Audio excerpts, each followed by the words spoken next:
नमः हे दशजुगन्धं नमो नारायणे श्री विष्णुवे नमो धूपं दीपं पुष्पं श्री विष्णुवे नमो एतं फलमूलादि मिष्टान्नादि नैवेद्यं नमो ओं नमो नारायणे श्री विष्णुवे नमः नमो ओं नमो नारायणे श्री विष्णुवे नमः पादं श्री विष्णुवे नमः आजिमं वाजिमं नमो नारायणे श्री विष्णुवे नमः नमो ओं नमो मन्मदेवाय गोवं मन्नहिराय च गोविन्दाय श्रीकृष्णाय गोविन्दाय नमो नमः।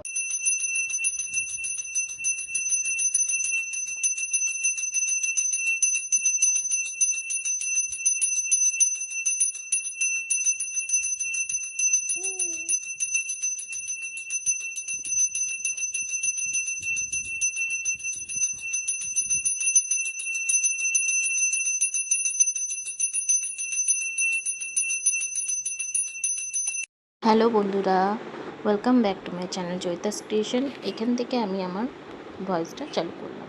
তো তোমরা দেখলে প্রথমেই, যদি আজকে আবার নতুন একটা ভিডিও নিয়ে তোমাদের কাছে চলে এলাম। তো দেখতে থাকো, আশা করি তোমাদের ভিডিওটা আজকে ভালো লাগবে। লং ভিডিও, একটু টাইম নিয়ে দেখো, পারলে স্কিপ করে অনেকেই যাও, স্কিপ করে যেও না, একটু সময় ধরে দেখো। আমি চলে এসেছি, অক্ষয় তৃতীয়া ছিল। আমার দোকানে পুজো দিস না আমরা পয়লা বৈশাখে, আর তোমরা দেখলেই অক্ষয় তৃতীয়াতে আমার বরের অফিসে পুজো দেওয়া হয়, ও ক্যাটারিংয়ের অফিস।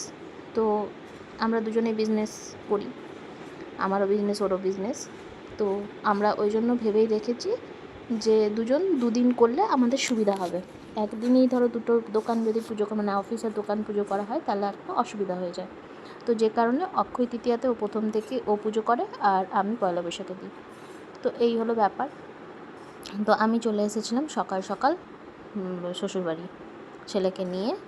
তো তোমরা সবাই জানো আমি এখন বাপের বাড়িতেই আছি, কেন আছি, কী বৃত্তান্ত সবই তোমরা জানো ডিটেলসেই।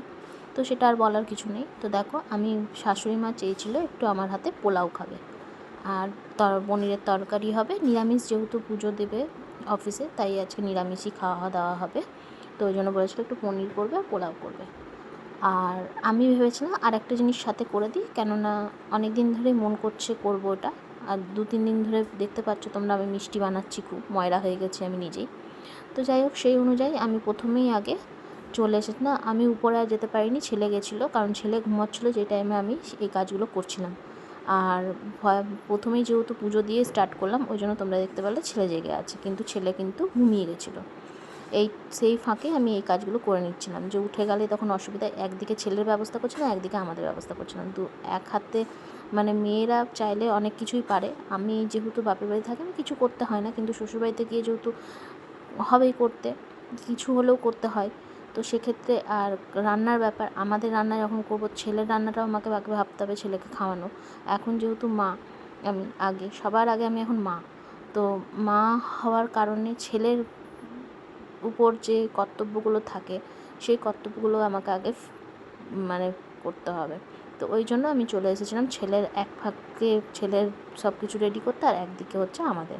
তো ছেলের দেখলেই জল গরম করে নিয়েছি, আমার ঠান্ডা জল রেখে নিয়েছি, সমস্ত কিছু করে নিয়েছি ছেলের ওদিকে। আর এদিকে আপেল সিদ্ধটা বসিয়ে দিয়েছি, কারণ ও অলরেডি খেয়ে, সকালে ওকে খাইয়ে নিয়ে এখান থেকে সাইলাক খাইয়ে নিয়ে গেছিলাম। আর ওখানে গিয়ে আমি দেখলাম যে একটু ফল খাইয়ে দেবো কিছু একটা, তারপরে তো ভাত হবেই খাওয়ানো। আর এদিকে আমি পোলাওয়ের জন্য সমস্ত কিছু, পোলাওয়ের আমি রেসিপি আর বলছি না, সমস্ত কিছু রেডি করছি। আর ওইদিকে আমার বরের পুজো চলছে। তো তা করতেই পোলাওটা যেই কমপ্লিট করব, তখনই দেখলাম ছেলে উঠে গেছে। তখনই আমি ছেলেকে বরের সাথে পাঠিয়ে দিয়েছিলাম, কিন্তু আমি আর উপরে যেতে পারিনি। আমি পরে গিয়ে প্রণাম টনাম করে এসেছি, কিন্তু আমি উপরে যেতে পারিনি। যা ভিডিও দেখলে ওটা বরই করেছে। তো ওকেই বলেছিলাম তুমি ছেলেকে নিয়ে গিয়ে বসাও, তাহলে আমি তার ফাঁকে বাকি যেটুকু আছে কাজটা সমস্ত কিছু কমপ্লিট করে নিই। কারণ ছেলে না ধরলে কোনো কাজই মাদের হয় না। এই দেখতে পাচ্ছে, ওর পাটা দেখা গেল। তো ততক্ষণে ছেলে উঠে গেছে। আমি ছেলে নিয়েই কিন্তু এই জল ঢালা, পোলাওয়ে জল দেওয়া, নুন দেওয়া, মিষ্টি দেওয়া, সমস্ত কিছু ছেলে নিয়েই করেছি। কারণ সেই মুহূর্তে বর ছিল উপরে, আর ফোন ধরছিল না যে আমি বলবো নিয়ে যাও। শাশুড়ি মা গেছিলো একটু দোকান, সেও ছিল না। আমি একা ছিলাম, তার জন্য আমাকে কোলে নিয়েই ওকে এইটা চাপাতে হয়েছিল। তো যাই হোক, পোলাওয়ে সব কিছু কমপ্লিট করে চাপিয়ে দিলাম। আর এদিকে ভাবছিলাম যে ছেলেকে তাহলে এবার দিয়ে আসবো, দিয়ে এসে তারপরে আমি বাকি কাজ করব। তো আর কিছুটা বলতে পারো একটু নিজের ইচ্ছে করেই অনেক কিছু বেশি বেশি কাজ করেছি। যেমন মিষ্টি বানানোটা আমি নিজের ইচ্ছে মতোই করেছি। শাশুড়ি মা বলেছিল পনির আর একটু পোলাও করে দেবে, ওটা দিয়ে হয়ে যাবে। তারপর দেখলাম যে মিষ্টিটা আমি ছানা বানিয়ে নিয়েছিলাম, ছেলেকে এর মধ্যে দিয়ে দিলাম ওর বাবার কাছে, দিয়ে আমি এদিকে ছানা কাটিয়ে ছানাটাকে ভালো করে মেখে নিচ্ছিলাম। পান্তুয়ার রেসিপি আমি নেক্সট একদিন যেদিন আবারও করব সেদিন দেবো, কারণ এটা আমি ভালো করে রেসিপিটা করতে পারিনি, কারণ পুরোটাই ব্লগ হিসাবে করেছি, তো সেক্ষেত্রে আর আলাদা করে রেসিপি শেয়ার করার মতন করে আর কিছু নিইনি। সমস্ত কিছু মিলিয়ে ঝুলিয়ে তো রেসিপিটা তোমরা বুঝতে পারবে না। ওই জন্য যেদিন আবার পান্তুয়া বানাবো সেদিন আমি পান্তুয়ার রেসিপি তোমাদের সঙ্গে শেয়ার করব। আবার খুব কিছুদিন পরেই আমি পান্তুয়া বানাবো, তো সেদিন এই করব। তো ছানাটাকে গোল গোল করে মেখে নিলাম, মেখে নেওয়ার পর মানে গোল গোল করে নিলাম, মিষ্টির শেপ দিয়ে দিলাম। তারপর এদিকে দেখো প্রসাদ চলে এসেছে, অক্ষয় তৃতীয়া। তো ছেলেকে খাওয়াচ্ছিলাম টুকটাক প্রসাদ, আমিও খাচ্ছিলাম, ওইদিকে ওর বাবার জন্য রাখা ছিল, ওর বাবা গেছিলো একটু দোকানে। তো তারপরে আবার ওর বাবার কাছে, ওর ঠাম্মার কাছে ছেলেকে দিয়ে দিলাম, ওরা খেলাচ্ছিল, আর আমি এদিকে আবার চলে এলাম আমার কাজ করতে। তো দেখো মিষ্টি চিনি আনতে বলেছিলাম, শুধুমাত্র এতটা চিনি আমি আলাদা করে আনতে বলেছিলাম, কারণ মিষ্টি বানাবো বলে। হ্যাঁ, 2-3 বার মিষ্টি বানাবো, তাই বলেছিলাম আলাদা করে চিনি এনে রাখবে। আমি 2-3 বার মিষ্টিটাই শুধু এই চিনিটা দিয়ে বানাবো। একটু বড় দানার চিনি হলে কি মুশকিল হয়ে যায়, একদম মিহি দানা হলে খুব তাড়াতাড়ি গলে যায়, তার জন্য ওইটাতেই মিষ্টি ভালো হয়। তারপর এদিকে নতুন কুকার উদ্বোধন করলাম ছেলের জন্য, দেখলাম যে অনেকটাই দেরি হয়ে গেছে, ছেলের কুকারেই চাপিয়ে দিই, নতুন কুকার এনে রেখেছিল দেখছিলাম শাশুমা, তো ও ঠাম্মি ওর জন্য কুকার এনেছে, তার জন্য তো একবারে ওই কুকারেই চাপিয়ে দিই, কারণ অনেকটা লেট হয়ে গেছে, ছেলের খাওয়ার সময় হয়ে গেছে, আপেলটা তার ফাঁকে খাইয়ে দিয়েছিলাম আমি। তো তার জন্য এবারে ওর জন্য আজকে দেখলাম বেশি কিছু দিয়ে করব না, জাস্ট একটু খিচুড়ি আলু দিয়ে আর চাল ডাল দিয়ে খিচুড়িটা একটু করে দিই, ওটাই ও বেশি পছন্দও করে, তো ওইটুকুটাই হালকা করে দিই, তাই ওই জন্য বসিয়ে দিন। আর কুকারে মানে আমি করতে না একটু ভয়ই পাই, কিন্তু এখন আগে তো একদমই কুকারের ধারে পাশে যেতাম না আমি, এখন তাও যাই। এদিকে মিষ্টি সেরাটা প্রায় তৈরি হয়ে গেছে, দেখতেই পাচ্ছ।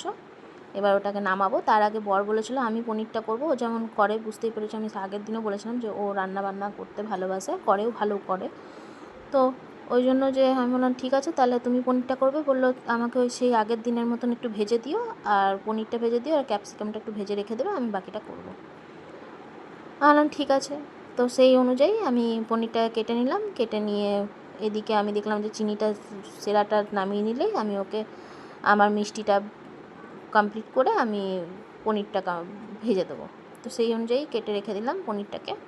আর এদিকে দেখো মিষ্টির সেরাটা নামিয়ে নিয়েছিলাম, মিষ্টির সেরাটা নামিয়ে এদিকে কুকারেও সিটি পড়ে যাচ্ছে, কুকারে 3-4টে সিটি দিয়েছি, ছেলের ওটাও নামিয়ে নিয়েছিলাম। তারপর এদিকে আমার মিষ্টিটা গরম তেল করে ভেজে নিচ্ছিলাম।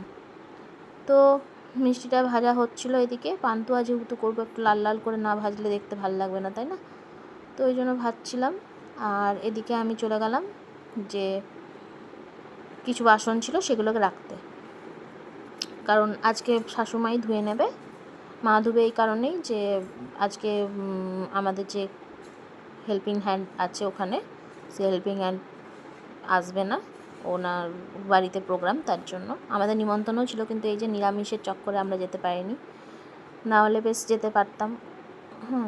তো যাই হোক, ওদের জড়ুয়া মানে ওনার জড়ুয়া নাতি নাতনি হয়েছে, একটা নাতনি একটা নাতি, তো ওদেরই অন্নপ্রাশন ছিল, তো যাই হোক যেতে পারিনি, কিছু করার নেই, যেহেতু নিরামিষ গিয়ে কী করবো, তাই না, আর যেহেতু বাড়িতে পুজো, তো কোন দিকটা ছেড়ে, আর সকালেই করবো অনুষ্ঠানটা, তো কোন দিক ছেড়ে কোন দিকে যাবো, তো এরকম সিচুয়েশান। তো যাই হোক, দেখো আমার বলতে বলতে আমার এদিকে পান্তুয়াগুলো কমপ্লিট, আমি একটা ছোট্ট সসপ্যানের মধ্যে আগে ওটাকে ফুটানোর জন্য রেখে নিয়েছিলাম, তারপর বিকেলের দিকে আবার ফুটিয়েছিলাম, কিন্তু ওটা আর আমি ক্লিপ নিতে, ওই যে বললাম তোমাদের কাছে ভালো করে আমি ক্লিপ নিতে পারিনি, যে কারণে এখন রেসিপিটা শেয়ার করছি না। একদিন যেদিন আবার ভালো করে করব, শুধুমাত্র পান্তুয়াটাই করব, অন্য কোনো রান্না করব না, সেদিন তোমাদের সঙ্গে রেসিপিটা শেয়ার করে দেবো। আর ভাপা মিষ্টির যেটা আগের দিন করেছিলাম সেটার রেসিপি আছে, আমি এখন শেয়ার করতে পারিনি, একটা শর্টসের মাধ্যমে আমি তোমাদেরকে ভাপা মিষ্টিটা শেয়ার করে দেবো। তো এই দেখো এদিকে আমার কমপ্লিট হয়ে গেছে, ওইদিকে আমি বসিয়ে দিই, আর এদিকে আমি পনিরটা ভাজার জন্য দিয়ে দিলাম ওই তেলেই, তেলটা ছিল অনেকটাই, তাই ওই তেলেই পনিরটা ভাজার জন্য। আর এদিকে আমি মিষ্টিটা চেক করছিলাম, দেখলাম অনেকটাই শক্ত আছে, একটু হবে। আর বিকেলের দিকেও আমাকে করতে হবে, কারণ পান্তুয়াটা অনেকবার নাকি ফোটাতে হয় তবে গিয়ে পান্তুয়া হয়। তো যাই হোক, পনির আমার ভাজা কমপ্লিট, তারপর নুন জল দিয়ে ভিজিয়ে দিলাম, যেমনটা বলে বর সেরকমই করে দিয়েছিলাম। তারপর হ্যাঁ, সত্যি কথা, নুন জল দিয়ে ভিজিয়ে রাখলে অনেকটা ফুলে ওঠে, আর ভেতরে নুনটা ঢুকলে খেতে খুব টেস্টি লাগে। যারা করো না তাদেরকে বলবো সেটা করে দেখো। আর এদিকে ক্যাপসিকাম একটু দিয়ে দিয়েছিলাম, ক্যাপসিকামটা ভেজে রাখবো। তো আজকের ভিডিওটা এরকমই। তোমাদের কেমন লাগলো অবশ্যই জানিও, কমেন্ট করো, সাথে থাকো, পাশে থেকো, লাইক কমেন্ট শেয়ার সাবস্ক্রাইব করো। আর এদিকে দেখো বিকেলবেলা ঘুম থেকে উঠে ছেলে বরের কম্পিউটার নিয়ে মাউস নিয়ে টানাটানি করছিলো, এদিকে কার্টুন দেখছিলো, আর আমি একটু ক্লিপ ওদের নিয়ে নিয়েছিলাম। তো চলো আজকের মতো ভিডিওটা এখানেই এন্ড করছি। দেখো অবস্থা, মাউসে কী কী সব টিপেও দেবে। আমি তো যেহেতু একটু তাড়াতাড়ি স্পিডে দেখাচ্ছি তোমাদের, আমরা হেসে হেসে গড়া এই যে টিপছে, দেখতে পাচ্ছ কী কী নেটফ্লিক্স হ্যান ত্যান চালিয়ে দিচ্ছে।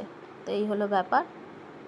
ছেলে মানুষ আর বাচ্চা মানুষ, ও তো করবেই, কোথার থেকে কোথায় দেখো নেটফ্লিক্স থেকে আবার ইউটিউবে নিয়ে চলে এলো। তো চলো বাই বাই, টাটা, সবাই ভালো থেকো, সুস্থ থেকো।